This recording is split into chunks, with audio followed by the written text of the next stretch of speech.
അസ്സലാമു അലൈക്കും വറഹ്മത്തുള്ളാഹി. ബിസ്മില്ലാഹിർ റഹ്മാനിർ റഹീം. സൂറത്ത് ഹൂദിലുള്ള നൂഹ് നബിയുടെ ചരിത്ര ഭാഗങ്ങളാണ് നാം പഠിച്ചുകൊണ്ടിരിക്കുന്നത്. നീ ഞങ്ങളെപ്പോലെ ഒരു സാധാരണ മനുഷ്യൻ മാത്രമാണ്. ദൈവത്തിൻ്റെ പ്രവാചകൻ സാധാരണ മനുഷ്യരാവില്ല. മാത്രമല്ല, നിന്റെ കൂടെ വിശ്വസിച്ചവർ സമൂഹത്തിൽ പണവും പ്രതാപവുമില്ലാത്ത, ഒരു സ്ഥാനവും പദവിയുമില്ലാത്ത കുറെ പാവങ്ങൾ മാത്രമാണ് എന്നൊക്കെ നൂഹ് നബിയുടെ ജനത നൂഹ് നബിയെക്കുറിച്ച് ആക്ഷേപം പറഞ്ഞതാണ് കഴിഞ്ഞ ആയത്തിൽ പറഞ്ഞത്. ഇവിടെ ശ്രദ്ധിക്കേണ്ട ഒരു കാര്യം, നൂഹ് നബിക്കെതിരെ എന്തൊക്കെ ആക്ഷേപങ്ങളാണ് ആ ജനത ഉന്നയിച്ചത്, അതൊക്കെയും അതുപോലെ നബി സല്ലല്ലാഹു അലൈഹി വസല്ലമയ്ക്കെതിരെയും ഖുറൈശികൾ ഉന്നയിച്ചു എന്നതാണ്. നൂഹ് നബി അലൈഹിസ്സലാം തൻ്റെ ജനതയുടെ ആക്ഷേപങ്ങൾക്ക് മറുപടി പറയുന്ന 28 മുതൽ 30 വരെയുള്ള 3 ആയത്തുകളാണ് ഇന്ന് പഠിക്കുന്നത്. قال يا قوم أرأيتم إن كنت على بينة من ربي وآتاني رحمة من عنده فعميت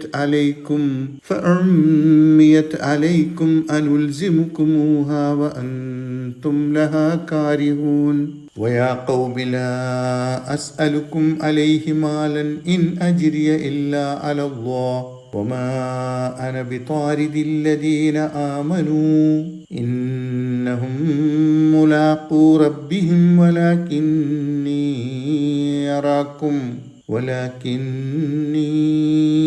أراكم قوما تجهلون ويا قوم من ينصرني من الله إن طردتهم أفلا تذكرون قال يا قوم أرأيتم.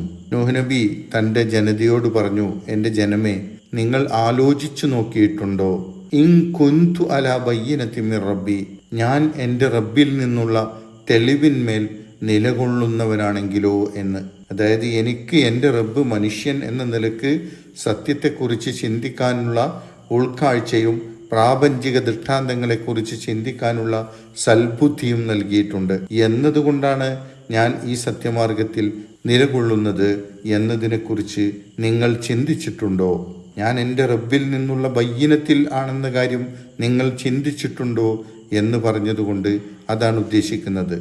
ഇതേ കാര്യം നബി സല്ലല്ലാഹു അലൈഹി വസല്ലം തൻ്റെ സമുദായത്തോട് പറയുന്നതായി ഈ സൂറത്തിലെ 17-ാമത്തെ ആയത്തിൽ വന്നതാണ്.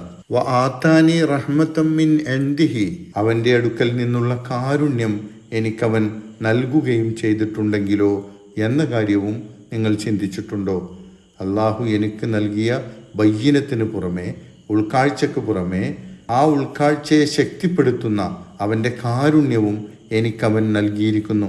ഈ സൂറത്തിലെ 17-ാമത്തെ ആയത്തിൽ ഇത് മറ്റൊരു രൂപത്തിലാണ് പറഞ്ഞത്. മനുഷ്യന് ഉൾക്കാഴ്ചക്ക് പുറമെ ആ ഉൾക്കാഴ്ചയെ ദൃഢമായി ഉറപ്പിക്കാൻ വേദഗ്രന്ഥവും ദൈവിക സന്ദേശവും തെളിവുകളായി നൽകുകയും ചെയ്തിരിക്കുന്നു, ഷാഹിദായി നൽകിയിരിക്കുന്നു എന്നാണ് 17-ാമത്തെ ആയത്തിൽ പറഞ്ഞത്. അതുതന്നെയാണ് ഇവിടെ ബയ്യിനത്തിനോടൊപ്പം അള്ളാഹുവിൻ്റെ റഹ്മത്തും എനിക്ക് കിട്ടിയിട്ടുണ്ട് എന്ന് പറയുന്നത്. അതായത്, നൂഹ് നബിക്ക് ലഭിച്ച അള്ളാഹുവിൻ്റെ ദിവ്യ സന്ദേശമാണ് ഇവിടെ കാരുണ്യം കൊണ്ട് ഉദ്ദേശിക്കുന്നത്. ഫഉമ്മിയത് അലൈക്കും, പക്ഷെ നിങ്ങൾക്കത് കാണാൻ കഴിയാതെ പോയിരിക്കുന്നു. ഉമ്മിയ എന്നാൽ അന്ധത ബാധിച്ചു, കാഴ്ചയില്ലായ്മ ബാധിച്ചു എന്നാണ്. അതായത്, ഈ കാരുണ്യവും ഉൾക്കാഴ്ചയും ഉപയോഗപ്പെടുത്താതെ അതിനു നേരെ കണ്ണ് കാണാത്തവരെ പോലെയാണ് നിങ്ങളുള്ളത്. ആ സൗഭാഗ്യത്തെ നിങ്ങൾ തള്ളിക്കളയുകയാണ് ചെയ്തിരിക്കുന്നത്. അതിനെക്കുറിച്ച് നിങ്ങൾ ആലോചിച്ചു നോക്കൂ എന്ന് സതുദ്ദേശത്തോടു കൂടി നൂഹ് നബി തൻ്റെ ജനതയെ ഉത്ബോധിപ്പിക്കുകയാണ്. അനുൽസിമുകുമൂഹ വ അൻതും ലഹാ കാരിഹൂൻ, നിങ്ങൾ അതിനെ വെറുക്കുന്നവരായിരിക്കെ ഞങ്ങൾക്ക് നിങ്ങളെ ഇതിലേക്ക് നിർബന്ധിക്കാൻ കഴിയില്ലല്ലോ. നിങ്ങൾ അള്ളാഹുവിൻ്റെ സന്ദേശം സ്വീകരിക്കുന്നതിനെക്കുറിച്ച് വെറുപ്പ് പ്രകടിപ്പിക്കുകയാണ്. പിന്നെ എങ്ങനെയാണ് ഞങ്ങൾ നിങ്ങളെ ഇതിലേക്ക് നിർബന്ധിക്കുക? അനുൽസിമുകുമൂഹ, ഞങ്ങൾ നിങ്ങളെ അതിനായി നിർബന്ധിക്കുകയോ? ഞങ്ങൾക്ക് നിങ്ങൾ അതിലേക്ക് വരണം, നിങ്ങൾക്ക് കൂടി ആ സൗഭാഗ്യം കിട്ടണം എന്ന് അതിയായ ആഗ്രഹമുണ്ട്. പക്ഷേ വ അൻതും ലഹാ കാരിഹൂൻ, നിങ്ങളതിനെ വെറുക്കുന്നവരായിരിക്കെ ആ അവസ്ഥയിൽ ഞങ്ങൾ നിങ്ങളെ നിർബന്ധിച്ചിട്ടെന്തു കാര്യം? തുടർന്ന് വീണ്ടും മനസ്സ് തുറന്നുകൊണ്ട് തൻ്റെ ജനതയോട് നൂഹ് നബി പറയുകയാണ്, വയാ ഖൗമി, എൻ്റെ പ്രിയപ്പെട്ട ജനസമൂഹമേ, ലാ അസ്അലുക്കും അലൈഹി മാലൻ, ഇതിന് പകരമായി കൊണ്ട് എനിക്ക് പണം തരണമെന്ന് ഞാൻ നിങ്ങളോട് ആവശ്യപ്പെടുന്നില്ല. നിങ്ങളെ നേർമാർഗത്തിലേക്ക് കൊണ്ടുവരുന്നതിനു വേണ്ടി ഞാൻ പണിയെടുക്കുന്നത് നിങ്ങളിൽ നിന്ന് എന്തെങ്കിലും കൂലി കിട്ടാൻ വേണ്ടിയിട്ടല്ല. ഞാൻ നിങ്ങളോട് കൂലി ചോദിക്കുന്നുമില്ല. അതിൽ നിന്നെങ്കിലും എനിക്ക് നിങ്ങൾ നന്നാവണം എന്നല്ലാതെ മറ്റൊരു താല്പര്യവുമില്ല എന്ന് നിങ്ങൾക്ക് മനസ്സിലാക്കിക്കൂടെ? ഇൻ അജ്രിയ ഇല്ല അലല്ലാ, എനിക്കുള്ള പ്രതിഫലം അത് അള്ളാഹുവിങ്കൽ മാത്രമാണ്. എനിക്ക് പ്രതിഫലം വേണം, പക്ഷേ നിങ്ങളിൽ നിന്നല്ല കിട്ടേണ്ടത്. എനിക്ക് പരലോകത്ത് അള്ളാഹു മഹത്തായ പ്രതിഫലം ഒരുക്കി വെച്ചിട്ടുണ്ട്. അതാണ് എനിക്ക് വേണ്ടത്. പ്രവാചകന്മാരുടെയും സത്യപ്രബോധകരായ ഇസ്ലാമിക പ്രവർത്തകരുടെയും ആത്മാർത്ഥതയും ദൃഢവിശ്വാസവും അള്ളാഹുവിൻ്റെ പ്രതിഫലത്തിലുള്ള അവരുടെ പ്രതീക്ഷയും വ്യക്തമാക്കുന്ന ഈ വാചകം ഖുർആനിൽ എല്ലാ പ്രവാചകന്മാരും പ്രബോധകന്മാരും പറയുന്നതായി ആവർത്തിച്ചു വന്നിട്ടുണ്ട്. ഒമാ അനബി താരിദില്ലദീന ആമനു, സത്യവിശ്വാസം സ്വീകരിച്ചവരെ ഞാൻ ആട്ടിയോടിക്കുകയില്ല. എൻ്റെ കൂടെയുള്ള സത്യവിശ്വാസികൾ താഴ്ന്ന വിഭാഗക്കാരാണ്, സമൂഹത്തിൽ ഒരു ശ്രേഷ്ഠതയുമില്ലാത്തവരാണ് എന്നൊക്കെയുള്ള നിങ്ങളുടെ ജൽപ്പനങ്ങൾ കേട്ട് ഞാൻ അവരെ ഒഴിവാക്കി നിങ്ങളെ എൻ്റെ കൂടെ കൂട്ടണമെന്നല്ലേ നിങ്ങൾ പറയുന്നത്? അത് നടക്കില്ല. കാരണം ഇന്നഹും മുലാഖൂ റബ്ബിഹിം, കാരണം അവർ അവരുടെ റബ്ബിനെ കണ്ടുമുട്ടാനിരിക്കുന്നവരാണ്. നാളെ പരലോകത്ത് സത്യവിശ്വാസികളായി അള്ളാഹുവിൻ്റെ മുമ്പിൽ ഹാജരാവാൻ കാത്തിരിക്കുന്നവരാണവർ. എന്നാൽ നിങ്ങളോ വലാകിന്നി അറാക്കും, എന്നാൽ നിങ്ങളെ ഞാൻ കാണുന്നത് ഖൗമൻ തജ്ഹലൂൻ, അവിവേകം പ്രവർത്തിക്കുന്ന ജനസമൂഹമായി കൊണ്ടാണ്. മനുഷ്യരെ പരസ്പരം അംഗീകരിക്കാത്ത മനുഷ്യർക്കിടയിൽ വേർതിരിവുകളുണ്ടാക്കി കീഴ്ജാതിക്കാരും മേൽജാതിക്കാരുമാക്കി മനുഷ്യർക്കിടയിൽ ഉച്ചനീചത്വം ഉണ്ടാക്കുന്ന നിങ്ങൾ പ്രവർത്തിക്കുന്നത് അവിവേകമാണ്. അങ്ങനെയുള്ളവർക്ക് ദൈവത്തിൻ്റെ ഇഷ്ടദാസന്മാരാവാനുള്ള യോഗ്യതയില്ല.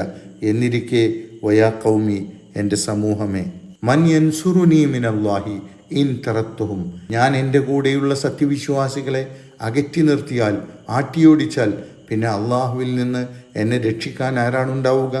നിങ്ങളുടെ ഈ വിവരക്കേട് കേട്ട് ഞാൻ ഈ നല്ല മനുഷ്യരെ അള്ളാഹുവിൻ്റെ ഇഷ്ടദാസന്മാരാവാൻ ആഗ്രഹിച്ച് എൻ്റെ കൂടെ വന്ന ഈ സത്യവിശ്വാസികളെ ആട്ടിയോടിച്ചാൽ അള്ളാഹു എങ്ങനെയാണ് അത് ഇഷ്ടപ്പെടുക?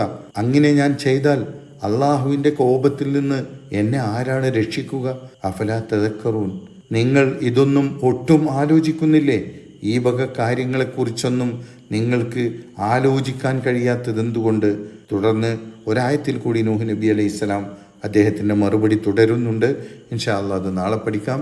അല്ലാഹു സുബ്ഹാനഹു വ തആല നമ്മെ അനുഗ്രഹിക്കുമാറാകട്ടെ. അസ്സലാമു അലൈക്കും വറഹ്മത്തുള്ളാഹി വബറകാതുഹു.